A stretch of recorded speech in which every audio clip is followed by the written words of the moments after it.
안녕하세요. 인사이트 코리아입니다. 세상에는 수많은 예언가가 있죠. 그러나 아쉽게도 완벽에 가까울 정도로 미래에 일어날 일을 맞춘 예언가는 존재하지 않습니다. 그런데 여기 남들과는 다르게 뛰어난 선구안을 가진 예언가 한 명이 있다고 해서 화제인데요. 그는 우수한 학자였던 만큼 자신이 가지고 있던 객관적인 데이터를 바탕으로 미래를 논리적으로 예상했죠.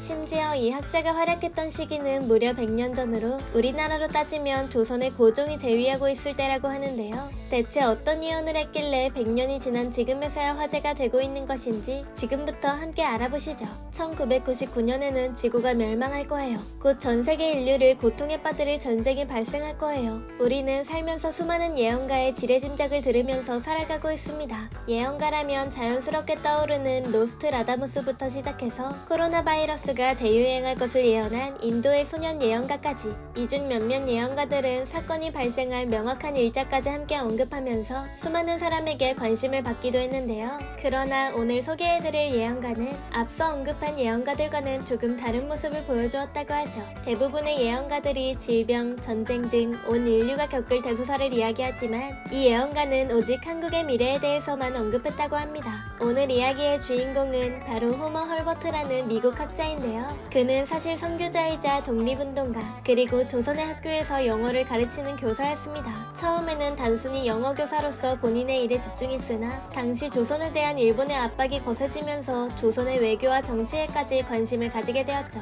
다양한 활동으로 고종의 눈에 든 헐버트는 왕의 최측근으로서 서양 강대국들에게 고종의 친서를 전달하기 위해 노력했고, 우리가 잘 알고 있는 헤이그 특사 파견을 위한 사전 작업에도 기여하며 엄청난 공을 세웠는데요. 그러던 그가 한국에서 지내면서 가장 큰 관심을 두었던 것이 바로 우리의 자랑스러운 문자 한글이었습니다.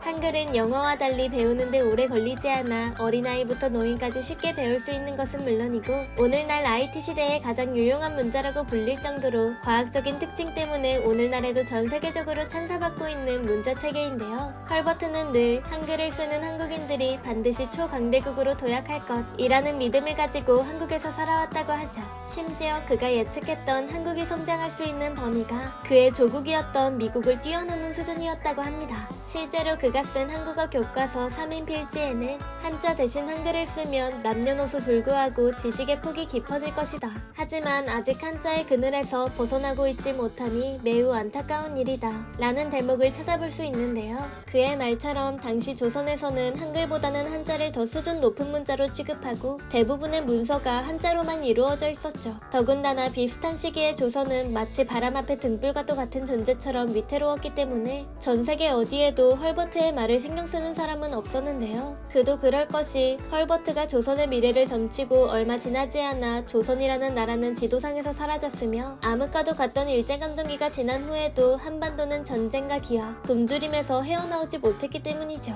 모두가 알다시피 전쟁으로 인해 국토 대부분이 폐허가 된 한국의 경제력은 세계 최하위에 머물렀습니다. 전 세계 저명한 학자들 중 그 누구도 한국이 재건하여 성장할 수 있을 것이라 예상하지 못했다는 이야기까지 나올 정도인데요. 오죽하면 한국전쟁 당시 한국을 도왔던 참전용사들이 현재 한국의 모습을 본다면 놀라움에 떡 벌어진 입을 닫지 못하기도 합니다. 이처럼 시간이 흐르면서 헐버트의 예언이 실제로 이루어지고 있죠. 우리는 절망하지 않고 지금까지 회자되는 한강의 기적을 일으키며 도움을 받는 나라에서 도움을 주는 나라로 변모하게 되었는데요. 최근 우리 한국은 미국 유명 잡지에서 발표한 세계에서 가장 강력한 국가 조사에서 6위에 오르기까지 했습니다. 이번 조사 결과는 작년과 비교하여 일본과 순위가 뒤바뀌었다는 점에서 주목할 만한 성과를 내었다는 평가를 받기도 하죠. 특히 한국의 영향력은 정치, 경제, 군사력에 국한되지 않고 문화, 스포츠와 같이 다양한 분야에서의 영향력도 갈수록 높아지고 있는데요. 이젠 두말하면 입 아픈 K-팝 가수들은 한국을 넘어 전 세계의 중요 시상식에 초대받아 자리를 빛내기도 하며, 한국에서 생산되는 문화 콘텐츠 역시 한국만이 가지고 있는 고유한 사회 문화를 알리는 데에 일조하고 있습니다.